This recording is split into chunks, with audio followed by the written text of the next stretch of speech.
Hello दोस्तों, नमस्कार। आज का हमारा इम्पोर्टेंट चैप्टर है जैव प्रौद्योगिकी सिद्धांत व प्रक्रम, बायोटेक्नोलॉजी प्रिंसिपल एंड प्रोसेस में हम इसका एमसीक्यू करेंगे, जो कि बहुत ही ज़्यादा इम्पोर्टेंट है।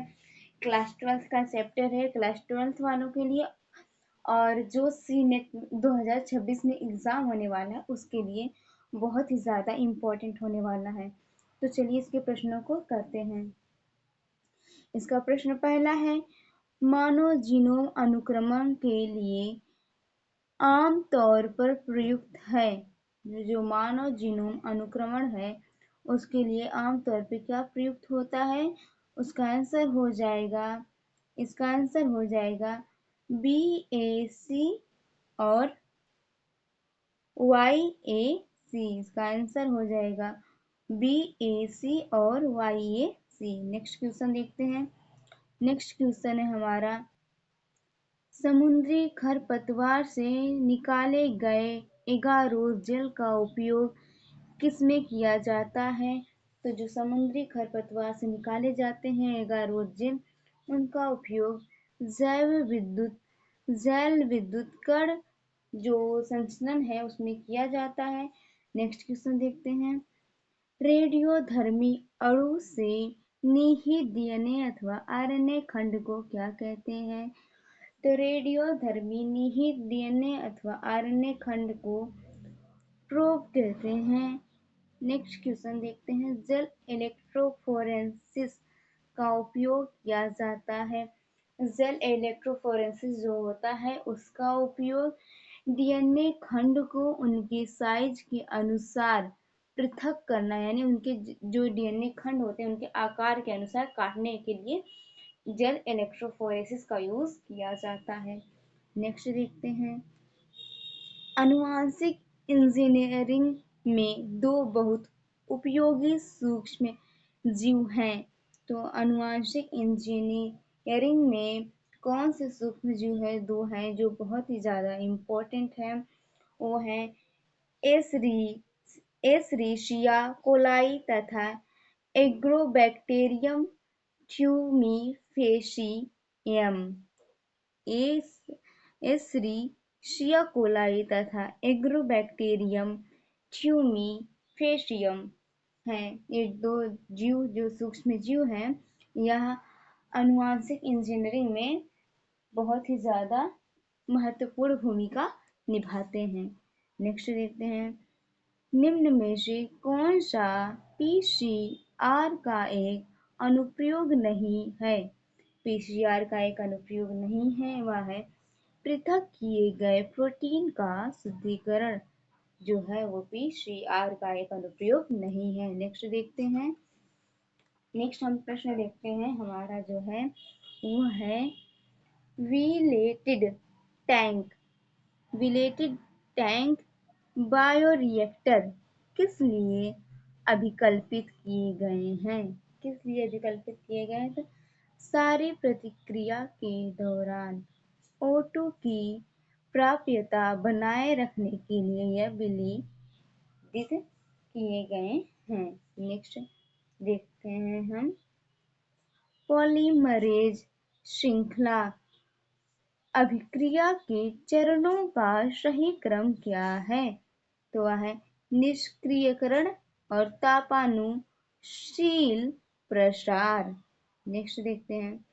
वह एंजाइम जो डीएनए को विशिष्ट पहचान वाले स्थान पर काटते हैं, वह है जो डीएनए को विशेष स्थान से काटने का कार्य करते हैं, उन्हें प्रतिबंधित एंडोन्यूक्लिएज कहते हैं। और जो लाइगेज है वह डीएनए खंडे को जोड़ने का कार्य करता है। वह डीएनए खंडों को जोड़ने का कार्य करता है लाइगेज, और तोड़ने का काम करते हैं प्रतिबंधन एंडोन्यूक्लिएज। नेक्स्ट देखते हैं। वह विधि जिसके द्वारा पुनर्योगज डीएनए को सीधे जंतु कोशिका के अंदर अंतः छेपित कर सकते हैं, जिसे अंतः छेपित कर सकते हैं हम, वह जो प्रक्रिया है वह क्या है? जो डीएनए खंड को, जो विधि है जो डीएनए को पुनर्योगस को सीधे जंतु कोशिका के अंदर विभेदित कर सकते हैं। वह है माइक्रो इंजेक्शन के द्वारा हम किसी भी जीव में सीधे डीएनए को अंतःक्षेपित कर सकते हैं। इसका आंसर हो जाएगा माइक्रो इंजेक्शन। नेक्स्ट देखते हैं। एक रेटिक्सन एंडोन्यूक्लियस को EcoR फर्स्ट का नाम दिया गया है। इसमें भाग CO किसके लिए है? जो रेटिक्सन एंडोन्यूक्लियस को EcoR फर्स्ट नाम दिया गया उसमें CO किसके लिए है? CO का स्थान है कि CO कोलाई को रिप्रेजेंट करता है। कोलाई। नेक्स्ट देखते हैं। आटे का फूलना किसका कारण होता है? तो CO2 का उत्पादन। जब आटे में CO2 गैस बनती है तो आटा फूल जाता है। नेक्स्ट देखते हैं। एगारोस जेल विद्युत कण संचालन में डीएनए अणुओं को आधार पर अलग किया जाता है। उनके केवल आकार के आधार पर जो एगारोस जेल होता है वह विद्युत संचलन में डीएनए को उनके आकार के आधार पे अलग करता है। नेक्स्ट देखते हैं। जीन क्लोनिंग प्रयोग में वेक्टर के रूप में काम करने के लिए प्लाज्मिड में सबसे महत्वपूर्ण विशेषता है। प्लाज्मिड में सबसे महत्वपूर्ण विशेषता क्या है? इसका आंसर हो जाएगा प्राकृतिक की उत्पत्ति। ORI प्राकृतिक की उत्पत्ति। ओरिजिन ऑफ जो है ओरिजिन ऑफ रिप्लिकेशन। नेक्स्ट देखते हैं। नेक्स्ट हमारा क्वेश्चन है PCR जो PCR है पॉलीमरेज चेन रिएक्शन जो है वह तकनीक को लोकप्रिय बनाने के लिए निम्न किसमें योगदान दिया है? PCR तकनीक लोकप्रिय बनाने के लिए किसमें योगदान दी है? वह दिया है योगदान। किसका है योगदान है? थर्मोस्टेबल डीएनए पॉलीमरेज की उपलब्धता का योगदान है। थर्मोस्टेबल डीएनए पॉलीमरेज की उपलब्धता का योगदान है।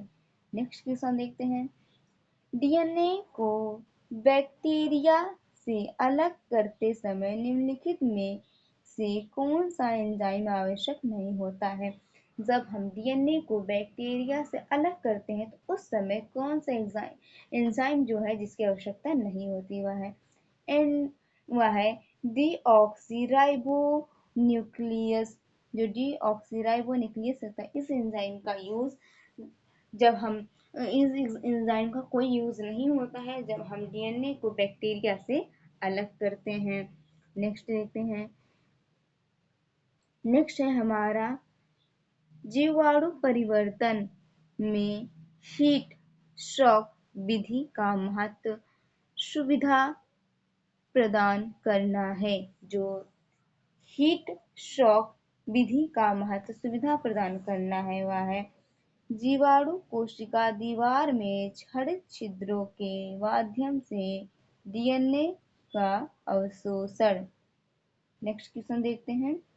निम्नलिखित में कौन सा बैक्टीरिया प्रतिबंधन एंडोन्यूक्लियोइड्स का स्रोत नहीं है? वह है entamoeba coli. Entamoeba coli. Next देखते हैं। इनमें से कौन सा सही सुमेलित नहीं है? कौन सा जिसका मैच करेक्ट नहीं है? वह है डीएनए लाइगेज जिसे जैविक कैंची नहीं कहते हैं। लाइगेज जो होता है वह डीएनए खंड को जोड़ने का कार्य करता है ना कि तोड़ने का। नेक्स्ट देखते हैं।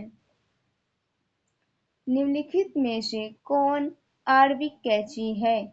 आणविक कैंची यानी जो डीएनए खंड को काटने का कार्य करती है। तो EcoR फर्स्ट, हिंद सेकेंड और वाम H फर्स्ट जो है ये सभी हैं जो कि आरबी कैची के रूप में कार्य करते हैं। नेक्स्ट देखते हैं, रूपांतरण के लिए जीन गन से बमबारी करने के लिए डीएनए से लेपित सूक्ष्मकण बने होते हैं।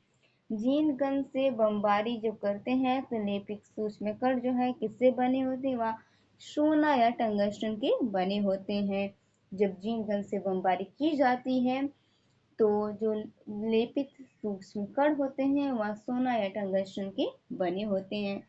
नेक्स्ट देखते हैं, प्रतिबंधन एंजाइम EcoR फर्स्ट हमेशा डीएनए में नाइट्रोजन अनुक्रमण को काटता है।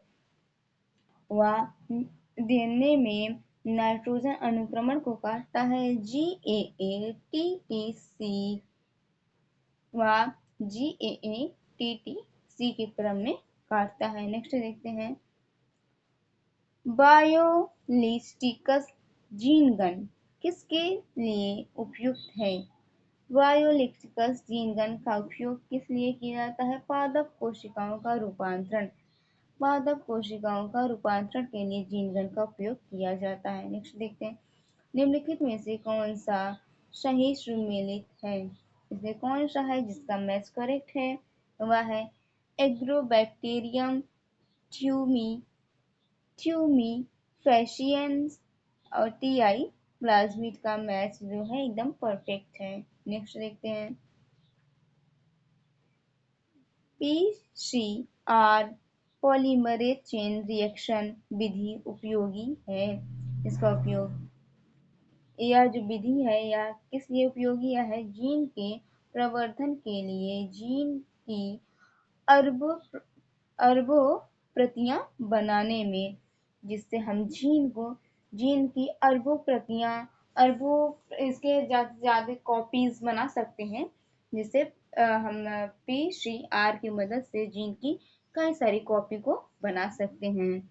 नेक्स्ट देखते हैं, पुनर्संयोजक डीएनए प्रौद्योगिकी के लिए शुद्धिकरण प्रक्रिया के दौरान ठंडा इथेनॉल द्वारा अपेक्षित हो जाता है। ठंडे इथेनॉल द्वारा क्या अपेक्षित हो जाता है? डीएनए जो कि डीएनए जो प्रौद्योगिकी के लिए शुद्धिकरण प्रक्रिया के दौरान जो ठंडा इथेनॉल है उससे डीएनए अपेक्षित हो जाता है। नेक्स्ट देखते हैं, निम्नलिखित में कौन सा क्लोनिंग वेक्टर नहीं है? वह है प्रोब। प्रोब जो है वह क्लोनिंग वेक्टर नहीं है। नेक्स्ट देखते हैं, एथिडियम ब्रोमाइड से सने हुए जेल पर डीएनए स्टैंड जब यूवी विकिरण के तहत देखे जाते हैं तो इस प्रकार दिखाई देते हैं।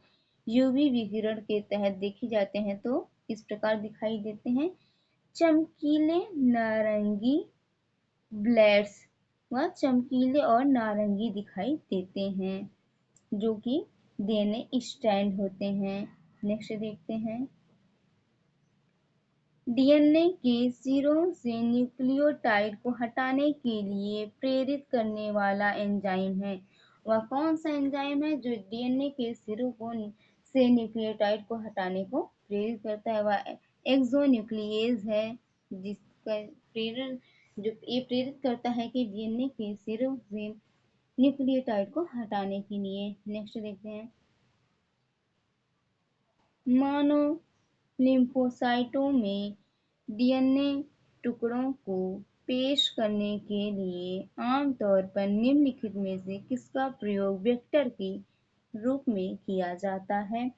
तो रेट्रोवायरस का उपयोग वेक्टर के रूप में किया जाता है।